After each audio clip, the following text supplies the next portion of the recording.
What's going on, everyone? Mickey, good fuck say it. We're keeping it in. What's going on, everyone? Welcome back to another edition of That Mill Podcast. Today, joining me, Omer, I've got Mr. Mickey Simpson. Hello, pal. You all right? Yes, mate. I'm all good. You? Yeah, I'm not spoiling what's happened yet, if anyone's not aware, but we'll keep it for one more second because we're going to bring in our third person. That's Kai. How you doing, Kai? You all right? Yeah, I'm good, thanks, mate. How you doing?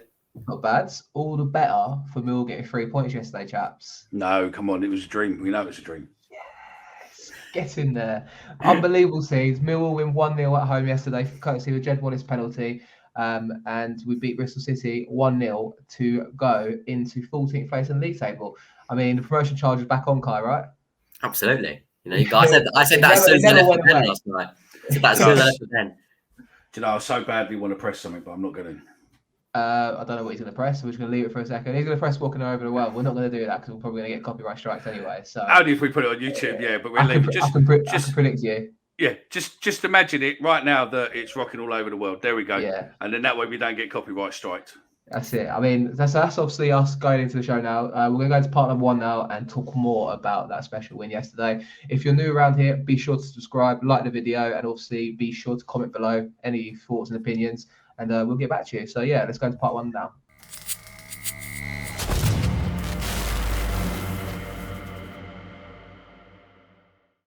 And welcome to the first part of the show. As mentioned, boys, Mill win 1-0 yesterday. Kai, how did you feel after walking out the den yesterday? It was a great result, wasn't it? Yeah, it was great.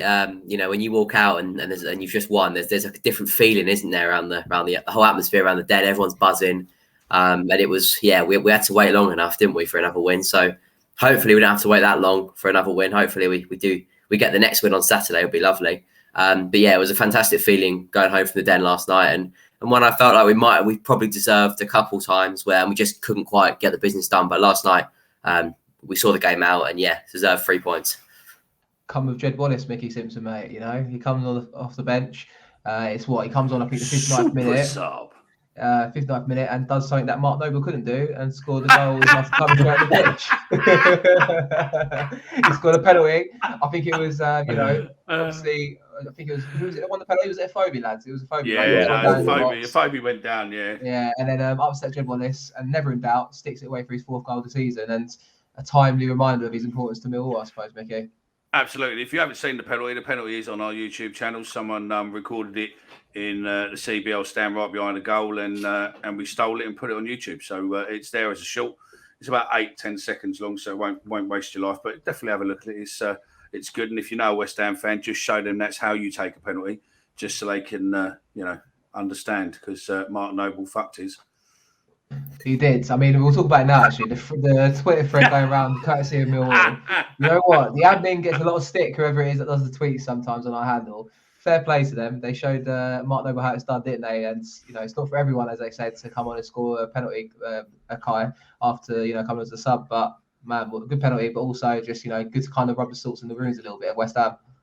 Absolutely. You know, whenever you get the chance to do that, you've got to do it, haven't you? I mean, it was a great penalty. He absolutely levered it, and it was top right-hand corner. I was a bit fearful, though, because Daniel Bentley had made quite a good few saves that last night, and I thought, it's dodgy here. But Jed showed his confidence and stuck it away, and, even better to get one up on West Ham.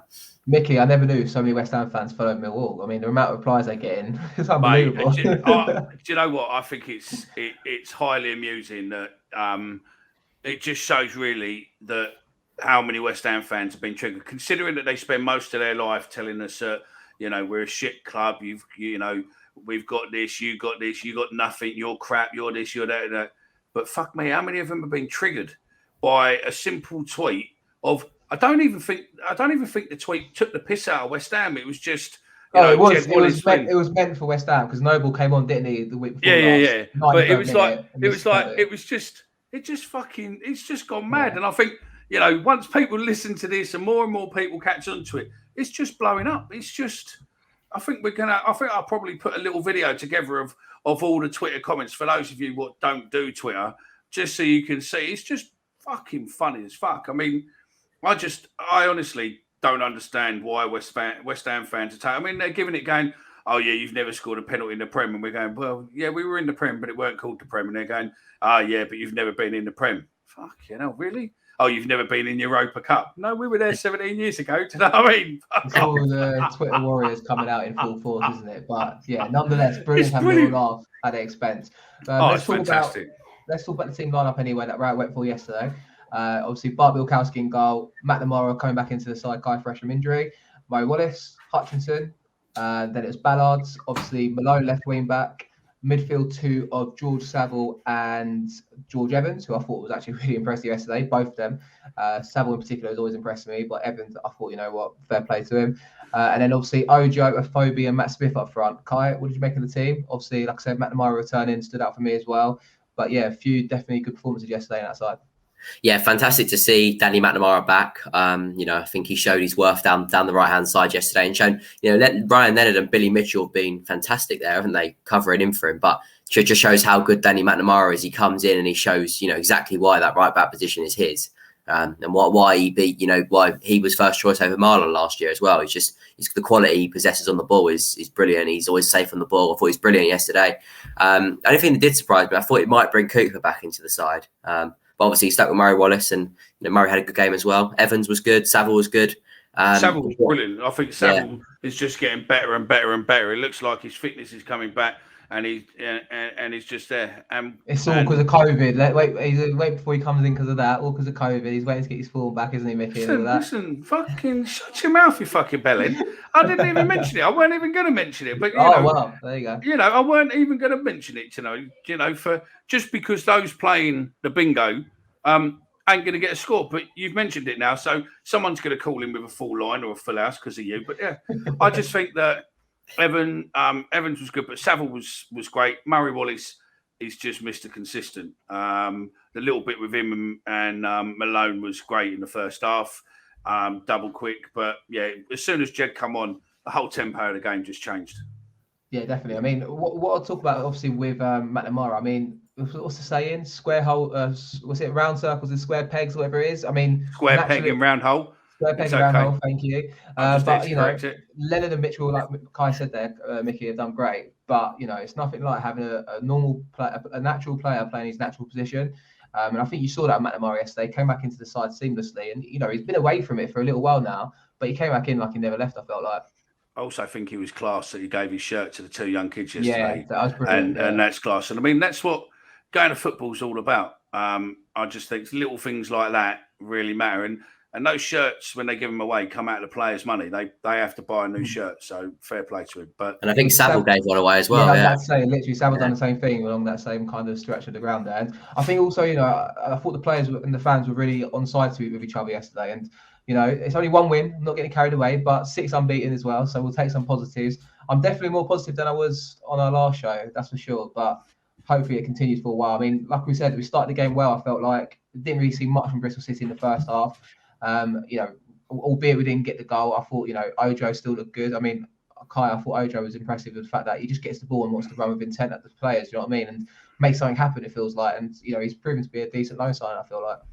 Yeah, definitely. He's got really quick feet, hasn't he? And he looks really quick and just really able to move the ball really quick, get the ball on his left foot and spray the ball out wide. So there's got one time yesterday where the defender was there. He sort of shimmied to the right, sent it in that way, and he's gone the other way and pinged the ball out to Malone. And we started a counter attack. So I think he looks really dangerous when he runs at a player. He looks quick, good step overs. So yeah, really good signing.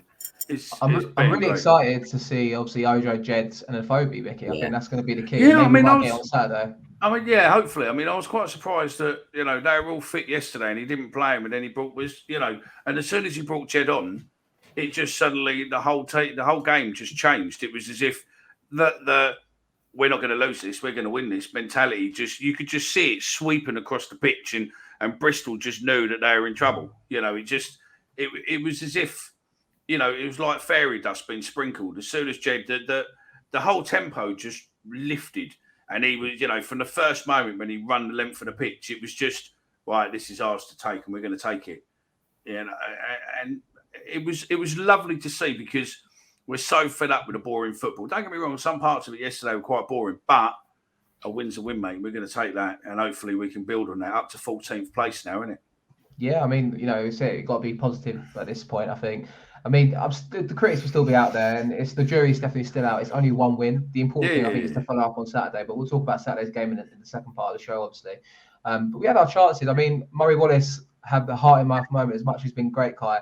That first half opportunity where like he's kind of gone for the ball. Like it's one of those headers where like you feel like you're gonna get it, and it just kind of skips over his head, doesn't it? And even when he's trying to get back up, he falls to the ground. But at that point, he wasn't involved in the play anyway. But it was like a kind of moment thinking, what's going on here? Like, but thankfully, I think it was Hutchinson and Bart obviously dug him out of a hole there and managed to divert the shot, didn't they? Yeah, what a block from Hutchinson. But when it went over his head, I wasn't quite sure. Byman looked offside, didn't he? I don't know if someone was playing him on or whether it came off Murray Wallace's head or it skimmed off his head. Maybe that's why. But yeah, it definitely was a heart in the mouth moment. Because you could see when after we had all that possession and we looked like we were the ones who were going to score. You can see them going up the other end and nicking one off a really soft goal, can't you? So yeah, they had a couple of chances, Bristol City, in the first half. I remember one where ball's gone to the back post and the right back's all on his own. He just heads just wide. I mean, really, he should be hitting the target from there. But yeah, I thought we really deserved the 3 points yesterday. We're much the better side. I mean, just before, we'll talk about the clean sheet in a second, but just before half time as well, I think it was Afobe's kind of play through after like a looping head from Evans, and Bentley pulls a good save, like you said, Kai made a couple of good saves, but we was definitely knocking on the door, I felt like, Mickey, when it came to that moment, and thankfully, whilst we didn't get it before half time, second half came along and we got that stroke like we needed, isn't it?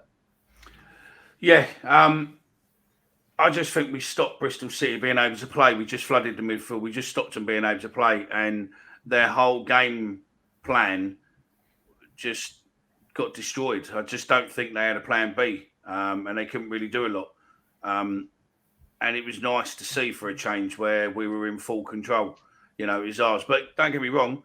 Our asses, mine definitely was still going thinking, yeah, we're 1-0. This is going to end in a draw. This is going to end in a draw. This is going to end in a draw. And you just knew that, that's we both talked about it last week that it was going to end in a draw, but it didn't. Even we didn't have loads and loads of backward passes either yesterday. Mm-hmm. It's as if the players listened to our show, mate, because we were moaning about why pass back when you got players on the wing, on one side of the park to the other, just bang it over. And yesterday they just kept banging it over. So, it was much better to watch, more aggressive. But Ojo, fuck me, that player is coming on. He's started to come on at the right time. Hopefully, Saville and the relationships what's building between those players on there, it's coming in at the right time. I know it's one win and I know we're probably getting overexcited, but if these players, the potential we're seeing now, start coming on for another 3, 4, 5 games, and then they're going to hit their mark, we could end up having a nice run second half of the season, and it might just do us a world of good, get into the top half of the league and potentially possibly get for the playoff sides. And I could be wrong, but sorry. Go. I could be wrong. I think Ojo was at Wolves as well, with Saville and Afobe and Jed as well, because I was speaking to a guy one of the Wolves fans, and he said that they had Ojo under, I think it was Mick McCarthy when he was there, and they tried to bring him back, but Liverpool didn't want to send him back. So them four have a real good understanding, Jed, Afobe, Ojo and Saville. So, you could see that ball from Saville to Benik Afobe last night was fantastic, wasn't it? And I think that's the sort of understanding they're going to have to hopefully with each other. That's it. I was going to mention, obviously, like it wasn't all like one-sided. I think it started second half. I mean, on the reflection of play, first half definitely Mill's half, second half probably more Bristol City's, especially in the first 15 minutes. I think Rowett kind of was forced his hand bringing on Jed's, but it was definitely a sub needed at the time. And then obviously, like we said, Jed sparked the game into life. But in particular, I think Saville, I mentioned him obviously at the start, and we both agreed he's been great. But that build up to the penalty that went our way, I think he wins the ball just on the edge of the halfway line, comes forward with it, plays it through to Afobe, who's obviously through on goal, and he gets brought down. The Stonewall penalty, wasn't it, Kai? And no arguments there whatsoever, I felt like. No, and I actually thought, I don't know, I can see Mickey's shaking his head, but it was definitely a Stonewall penalty, Mickey. I thought it was, and I thought he was lucky to stay on with the yellow card. If that's a last man challenge, you got to think it could be a red card. At the time, I haven't watched it too many times back, but I always think look, I'll take the decision. It was definitely a penalty. It was an easy penalty to a degree, but I'd take the penalty. It was a penalty, but I think there's this new rule with it's double jeopardy. So if they stop the player from scoring a goal by conceding a penalty, but they also then have the intentional contact to do it, like, you know, don't make a genuine kind of rule to get the ball, that's a red card, that's then double jeopardy. But in that case with Atkinson, I think it was Atkinson in the centre half, you kind of see he's going for the ball, but a phobia gets it away from him, if that makes sense. It wasn't like an intentional pull down. So I think with that, they changed it 3 or 4 years ago, didn't they, the double jeopardy rule? And I think that's why he wasn't sent off, Kai. But I do agree with you, like, it's last man. You think like that's, but I think it was a genuine attempt to get the ball. I think the referee deemed it as, which is why then he wouldn't be sent off. But just a question, obviously. Just one question. You were both there last night. What was the how did the atmosphere just suddenly lift when Jed come on? A little bit. Don't get me wrong. It was he obviously, because watching the play, it was as if, as I said a minute ago, it was as if something just suddenly come across the team and they ignited. And I just wondered how it was being live, if that's how it was there. I don't know what the actual numbers of attendance was yesterday, but it didn't feel like there was plenty there. It said 11,000 apparently. 11,800. So like, but I felt like obviously when it did come on, obviously everyone was excited, thinking, right, this is the only player that could probably do something for us tonight. Let's hope he does come on and do something. But that's a bit hard on the others, of course, because they're all great. Yesterday, I felt like. Don't forget, don't the numbers count all season tickets every game anyway? It's not just attendance actually in the game, is it? Not sure how they do it nowadays. Probably it's just sold tickets, isn't it? I guess not the actual gate. Maybe that actually went. Maybe you're right. But yeah, I mean, there was definitely pandemonium in stands when Jed sticks that penalty away, Kai, isn't it? Great penalty. Yeah. It was a fantastic penalty. Jed always levers it, doesn't he? He tends to go with the not so much like a Troy Deeney style, where Troy Deeney absolutely just levers it, doesn't he, down the middle, and you can't do anything about it. But yeah, Jed levers it into the corner. It's a great penalty. It's top right hand corner, and even if the keeper goes that way, he's not saving it. I think Bentley tried to predict him kind of going like, hey, no, he does like kind of through the ball and kind of a pace and power. It was obviously power on it, like you said there, but it was a bit more precision as well, wasn't it? Like kind of placing the top right corner and left keeper no chance. Yeah, it was a fantastic penalty. There was no, even if he got the right way, there was no chance he was getting it. And yeah, the celebrations that followed were great. And it was almost like a sense of relief, wasn't it? That they'd broken the deadlock and we had something then, and we hopefully see it out. And thankfully we did. I think I said it last week. Sorry, Mickey. I think when it was just me and Kai on last Thursday, we both said, Kai, like if Jed was available from the bench, like you can get that kind of performance that we saw last night, where like it's the half-hour burst where he knows he's not got 90 minutes to run around, but he can condense it into a 30-minute showing, and I think that's what we got from Jed on last night's performance. But go on, Mickey, what was your point? Sorry. No, I think he just tricked the keeper last night as well, because if you look at before he took it, he kept eyeing the left-hand side.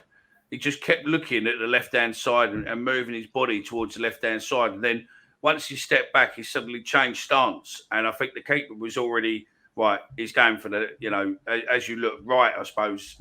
But as you look at the goal, it's a left. And I think he just convinced the keeper to go that way, because the keeper dived slightly early as well. And he just powered it straight in. So, great penalty. Unlike Noble. But, it's good. I think 15 minutes to go, obviously, he does his customary like kind of sub of taking off Ojo and putting on Billy Mitchell in there in the middle. It worked out in the end, obviously, because we won the game. But it's just he went to the 5-3-2, didn't he, Kai, towards the end of the game there. But what was impressive, I felt like, was when Mitchell did come on, he saw a lot of the ball, but not only him, but obviously, like I said, Bristol City started half really well. Jay came on, changed the game, we got the penalty, and it kind of zaps their performance a little bit. But what I liked was like we was all composed on the ball, but we kept it up our end, if that makes sense, in the final thirds. Like there's times where you're thinking, just shoot, like build. But instead, it's a slow build up, looking after the ball, trusting their ability, but also keeping the ball firmly away from the defence and kind of keeping it where we want the ball to be to see the game out. It felt like. Yeah, I didn't feel like Bristol City could gain any sort of momentum, could they, really? I mean, they only had one chance. I think it was like 91st minute when, I don't know who it was, I think it was their left back, and he's pulled, it was a half volley, wasn't it? I think everyone around the stadium sort of took a really big, deep breath in and to say, oh God, hopefully that not here. But fantastic block from Ballard, I think it was. Yeah, but we just sort of knocked it around them. They just couldn't get it back. And even when they did, we shut them down well. Billy Mitchell was excellent when he came on. I thought he was brilliant. I mean, he was everywhere. Even when he missed that chance, about 2 minutes left, he's missed the chance and he's gone sprinting over to try and tackle the left back again. He was everywhere. I thought he was brilliant when he came on last night. Yeah, it was a good last 20 minutes from him. Like you say, unlucky not to score there, wasn't he, Mickey? Yeah. I think it was Jed on the right-hand side, wins the ball with his, obviously, like I said, his little half-hour burst, gives it to Mitchell. Mitchell then plays through George Saville, who's kind of supporting a phobia up top there. And you think Saville shoot, he doesn't. He cuts it back to Mitchell on his left peg. either corner is 2-0. It's a bit more close to the keeper, wasn't it, Micky? And just unfortunate not to convert that one and put it away, I feel like. Yeah, no, look, I think on any other night he might have scored that, but I just think, it's unfortunate because I think there's nothing greater for him to score a goal. Millwall boy, all of that. It would have just sealed the night, and fans would have gone mad. But look, I think most of those players last night have progressed better. They're like they look completely different to the game before, didn't they? Do you know what I mean? I name dropped Evans. I just felt like he was hungry yesterday. Definitely. But Evans looked like he had a point to prove as well. Obviously, Keith Bell's been favoured in there with Saville. Keith Bell set out.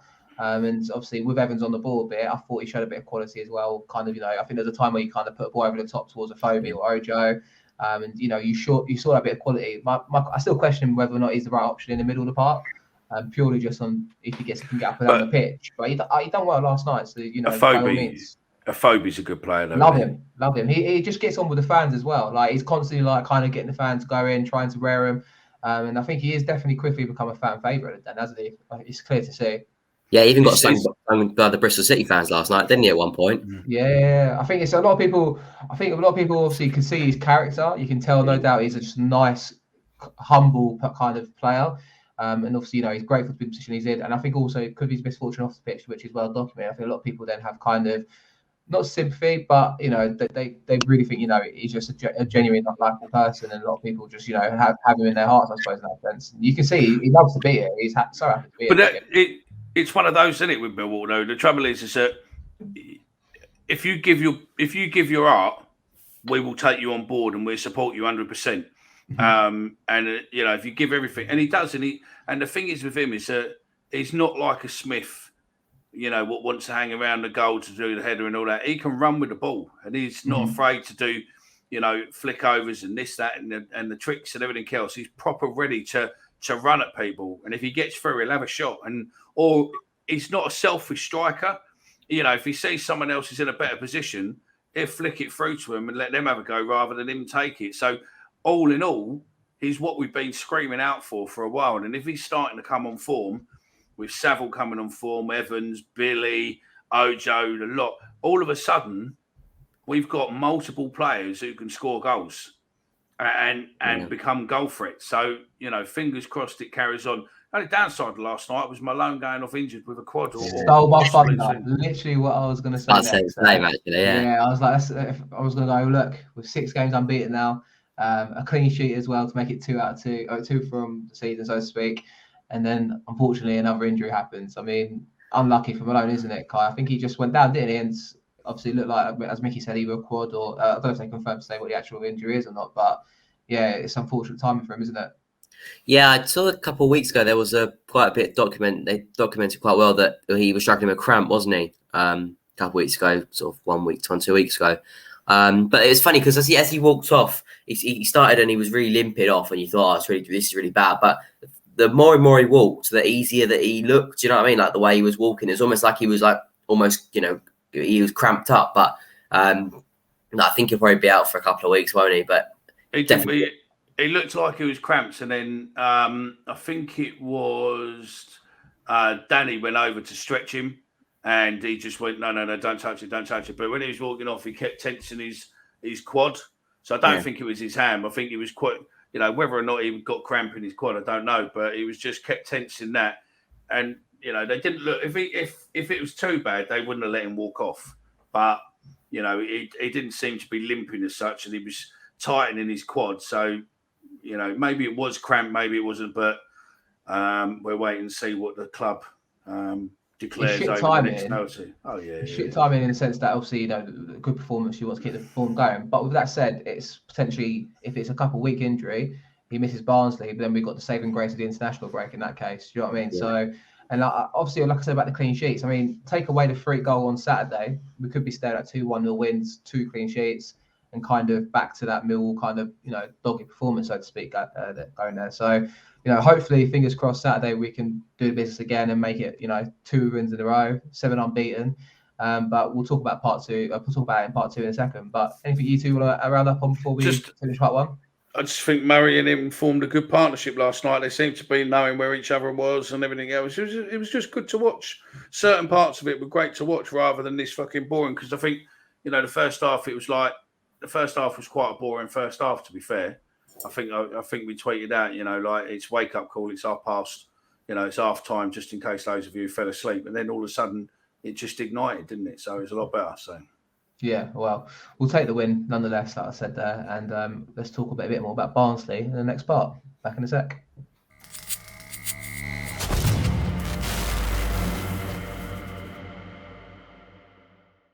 Welcome back to part number 2 of the show, chaps. We've got Barnsley away on Saturday. I'm going to go, sod it. I'm buying myself a hit tomorrow morning, I think. I'm going to drive up there, get on the M1 early doors, and I'm going to go to the game, mate. I can't wait. I mean, it's what a win does, Kai, to you, isn't it? It gives you that kind of full sense of optimism. And I'm sure I'll be sitting here on Sunday morning with you guys thinking, why the fuck did I do that? To witness Barnsley get their first win in, 7 or 8 games? Because they've only won one game all season at the start of the season against Coventry, didn't they? So it's going to be a tough one, isn't it? Yeah, definitely. It's going to be a tough one. Every game against Barnsley is tough, isn't it? They always seem to find a way against us, don't they? Which is really frustrating. But I think, if we're going to, we've won on Wednesday night. We've won, we've put in a couple of good performances now. We're 6 unbeaten, 2 draws, 4 draws, 2 wins. And all of a sudden that unbeaten record, if we win on Saturday, looks a lot better than, because obviously before last night it was 1 win, 4 draws, which obviously doesn't look great. But if we're unbeaten in 7, 3 wins, 4 draws, that's starting to look quite a good unbeaten run now. So, it's going to be a tough game, but there's no reason why we can't go there and get the business done and get all 3 points. Winless in 8, Kai, are Barnsley. Obviously, they've got a couple of good players in there. They obviously tried to continue that kind of style of play that they had under Valerie Ishmael last year. But they did lose on the 29th, which was yesterday. Thankfully, to the team that we just managed to be almost better than Nottingham Forest. I mean, they were 1 up at half time. Colby Woodrow scored a penalty. Second half, Forest just steamrolled them and won 3-1 at the end. And it was at Oakwell as well. And like I said, 8 games without a win. They'll be eager to turn that around. But if there's anything you can take from that, we were the better team against Forest, I felt like. Hopefully that means if we carry performances in like we've done in the last 2 games, we should hopefully have enough to see off that kind of Barnsley side who are struggling to perform at the moment. No, we should, yeah. And if I watched the highlights last night, and the goals that Barnsley Forest scored were very soft goals to concede. I think Brennan Johnson or Zinkernagel, one of the two, they've beaten their player on the bot. They've just literally just ran straight. Like there's 2 players here, and he's just run straight through the middle of them, and then just squared it for Grabban at the back post. He scored.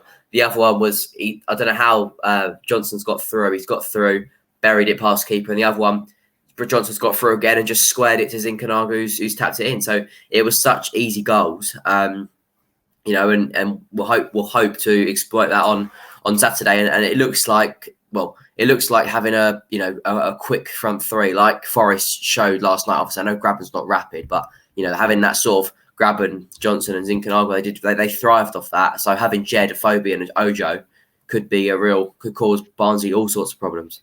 Woodrow is that outlift, though, isn't he? He's obviously, I think he's their captain as well. But I think, they lost Alex Murray in the summer. Not only Valerie Ishmael, he took obviously Murray with him to West Brom there. Obviously, he was the captain at Barnsley. So they are in a bit of a kind of tricky situation there. And hopefully I feel like if we're out the blocks quick, get an early goal, fingers crossed that could be a game that we just, we can obviously see it through and hopefully put performance in that we all want to see on Saturday. No, definitely, yeah. The thing is that we're looking to back Wednesday's game up, won't we? And 2 wins out of 2 before the international break, just before the international break going into it, will be fantastic, and it'll be we would have found some form, and it'll be we're going with 2 wins, and probably a win probably takes up to 9th, doesn't it? Probably 9th or 10th, and all of a sudden it's looking pretty rosy. So a win on Saturday can really push us up the table. So yeah, it'd be great to win.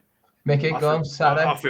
I think we'll probably get a win on Saturday. If fucking Luton can stick 5 past thingy last night, then I think we can get a win. Do you know what I mean? So, past commentary, you mean? You don't know.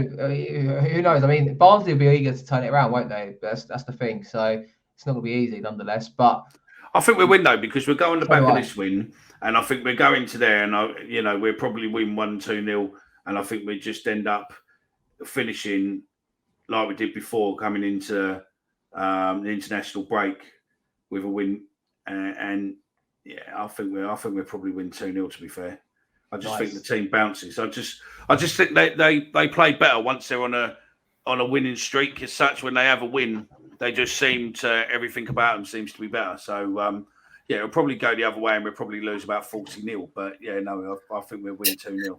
I'll definitely be thinking on the way home, what have I done to myself there, driving back home if I'd done that. But I think I'm definitely going to go. Honestly, you can't beat that feeling of getting a win and thinking, you know what, like this could be the start of something, and you just want to be there to see it. That you can't. I think that's kind of the kind of feeling. And like you said, mate, we're only 4 points behind the playoffs, albeit we're still only 4 points ahead of Peterborough. So we're mid-table fodder at the moment. But like I was saying for a while, and I said the last two shows, it's time to kind of put that form together now. Players come back from injury, albeit Malone being missing for this game potentially Saturday. It's time to kind of string that form together and show what we're about. Yeah, there's some winnable fixtures now, isn't there? So, yes, our time to do it. And we don't know if Malone will be out. It could be a little bit of cramping and they just stick him up with potassium and everything else to get him out and he'll be out. But, yeah, look, worst case scenario, he is out. But we have got players what can play in that position and they're still quite good. I mean, our bench, our bench is great. To have someone like Jed and that sitting on the bench, we've got players what can come on and make a difference. So yeah, I don't think there's any team what's really worrying you at the minute. We've got the players what can play. It's just whether or not they turn up. I think Malone though is almost that kind of when you think of that left wing back position, that is his position. You could have said when McNamara and Romeo are here, the two of them fighting position together. The midfield, you're never quite sure who's nailed on. Probably Saville is obviously a nailed on midfielder there, and Keith DeBell, Evans, and Mitchell kind of fight for the other one. But I suppose it's up to Murray Wallace, Kai, to show that Murray Wallace kind of consistency that we've got from him, where he's just constantly doing a job for us. To if Malone is not fit, to step in and do a job at left wing back. Yeah, I think I saw something from him probably a couple of months ago now that he actually said he's more comfortable as left wing back. Oh, really? Nice. Yeah, I mean, you can see when he's at centre back last night, he just loves overlapping Malone, doesn't he? He just loves getting forward, and I think his crossing and his actual overall, technical deliveries and everything has really improved under Rao. He's been superb at overlapping the wing backs, and when he gets on the ball, barring a few bad, I think he made a couple bad crosses last night, but barring a few of them, his crossing's actually quite good, and having him on the left won't be. It's not going to be a disaster. He did really well there under Rout's first season there, and it also I know people don't. We want to be attacking, but he also strengthens the defence with him being there because then you've also almost got 4 centre backs, and someone that can also give attacking output and also give maybe Cooper a chance back in the side to show that he's the show that he's responded from being left out. So I think there could be good signs, and obviously Malone if he's only out for a couple of weeks, hopefully the international break will take a lot of that time out. I think that left side centre half role suits Murray Wallace. I think, like you say, he likes to overlap Kai, but also he can. I think having that defensive position in, but also he does offer that more mobility on the left side centre half that I don't think Cooper really does. Cooper's obviously a reliant head, been around the block a few times for Millwall already, but I think with Wallace there, he just kind of he's that more mobile kind of left side centre half that likes to kind of get forward, I think as well, but also defensively never shirks away from a tackle. No, and I think if Hutchinson is out again, hopefully Hutchinson's not out again, I would consider making Murray Wallace captain while he's gone. I think Murray Wallace is just a good shout. I think he's excellent. I love Cooper, but I just don't know how much of a leader Cooper is. He seems quite a quiet player on the pitch, doesn't he? I'm not sure whether he is like a Pearce or a Hutchinson and sort of barking orders. I think he's more of a he's much quieter Cooper. He likes to keep himself to himself. So whereas Murray Wallace, I think Murray Wallace is louder as a player, and he's more of a leader. I think, and that's nothing against Cooper. Cooper's brilliant, but I just think Murray Wallace would be a better leader if Hutchinson has another spell on the sidelines in the future. I agree with you there, mate. I mean, Mickey, I think Kai said it there, but Cooper has been left out the last 2 11s. We all kind of said that's probably the right decision to make, and it's proved to be right, so to speak. But this is his opportunity, like a little kick up the arse, kind of say, you've lost your position, time to go back in and put performance in if that's the case. Yeah, hopefully hopefully if he comes back in on Saturday, hopefully he does put in a position, put in and show that he wants that position because it's the first time he's been challenged. Do you know what I mean? Like he's normally been a nailed-on starter, always in the team if he's fit. Every game. Now it's like, here you go, Cooper. You've missed the last 2. You sat on the bench. Show us what you can do again, I suppose. Yeah, hopefully, it's that, and it's not a niggle or something else. But yeah, hopefully that's the reason why, because of the competition has just forced him out, and hopefully he's hungry enough as a player and as a person to be able to take that on board and just hit the ground running and say, you know what, you're not having my position. I'll keep it back, because until he done his shoulder, he was in every game. The season before, he was in every game. That's my point. This is it. And he was consistent, and then all of a sudden, he's had a few bad games. Really noticeable. So yeah, fingers crossed he comes in and he makes a big mark, and maybe scores a goal as well. That would do the boys who bet on him a world of good. The perks of having a full squad almost available for you, Kai, isn't it? That kind of competition. Player dips off form. It wasn't just one performance for Cooper. A lot of people said it. Start the season a bit ropey. He sits out, and now it's like, okay, come back in, Cooper. Show us what you can do. Yeah, it's refreshing, isn't it? It's refreshing to see these, these changes. Being able to make these changes, because a couple of weeks ago we couldn't make the changes. So yeah, having players like Cooper on the bench, it just shows the depth we do have in the squad, and I think that's excellent to be able to give players rest if they ever need it, or if players will drop off form, chance to give someone else a go. I think squad depth is really important. Excuse me. A clear, obvious void or problem, Mickey. 10 games, 10 goals. We said Barnsley's out of form. They conceded 3 to Nottingham Forest, who we drew 1-1 against last Saturday, who probably shouldn't have scored against us, but for that fluke. Fill your boots Saturday, right? If we do get that goal, try and go for it and win comfortably if we can. Do you know what I mean? I'm confident we should hopefully win the game. Whether or not we win 3 or 4-0 is, maybe I'm dreaming there. And, if anyone does back that, fair play to you. If we do turn up and win 3 or 4-0 on Saturday, you deserve everything else you can get with that. But Mickey, it's time to, if the opportunities come to us, score some goals. Do you not think? No, definitely. I think, I think 2-0. I don't think much more than that. But, if we can do 4, then great. But, yeah, definitely 2. Kai, score predictions? Oh, it's difficult. I'll go 2. And I'll go with Jed and a Phobie. I want to say 2-0 as well. But because you both said it, I'm going to be the blind delusional one that's potentially going up there Saturday and say 3-0 Millwall. There you go. Go and see his national break with pure optimism there. But I'm being realistic. We're probably going to end up drawing Saturday. But, as long as we don't lose it and we keep the kind of challenging performances that we're happy with at least. I mean, look, I'll be honest. Half-time yesterday, I was sitting there thinking it weren't the greatest performance. I'm thinking it's just the same boring Millwall. Jed Wallace comes on and ignites a bit of energy into the game. That's it. It's like, so, but, if Jed starts and then you've still got no Bennett and Mahoney available, is there going to be a problem in the game on Saturday? Who's going to come in and change it up? But I suppose we've got Matt Smith on the bench. You give him half hour to kind of make an impact in the game, and I think that's exactly what I want. Do you play Jed, or do you bring him on as a super sub again? Good question. I think if Jed's 100% fit, there's no doubt Jed Wallace starts. That's the thing, and I think if you asked 100 Mill fans, probably 98 would say yeah. 98% people will go, yeah, definitely start him. But obviously, as I think that was the huge perk we had yesterday. Like I said earlier, like if he's on the bench and you've got half hour to go and the game is in the balance, there's no better player to bring on, I'd say, almost in the division, to change it and just give him half hour and go on, Jed, run your socks off and give us a 90-minute performance in 30 minutes, if you know what I mean. So, yeah, it's definitely an interesting one there. If you're watching this on YouTube, then get in the comments and just say, with Jed Wallace, would you start him or have him as a sub? And just add in the comments below, just so we can see what other people think. So yeah, it'd be interesting to see whether or not I'd probably say for the next game or two, I'd probably bring him on as a sub, to be fair. It's almost unthinkable to have him as a sub, isn't it? But I know what you mean. It's a huge bonus having him on the bench yesterday, because he came on, the fans were behind the team all of a sudden again, and you see what he did in the space of 5 minutes. That one darting run, the penalties dispatched, work rate. He won the ball back for Billy Mitchell's chance. No. But then this is why Jed Wallace needs to be starting, because if we don't have Jed, who's going to do that on a consistent basis? That's the problem. Yeah. No, I think Phobie's due a couple on Saturday though. I think that's my. I think OJ's due one as well.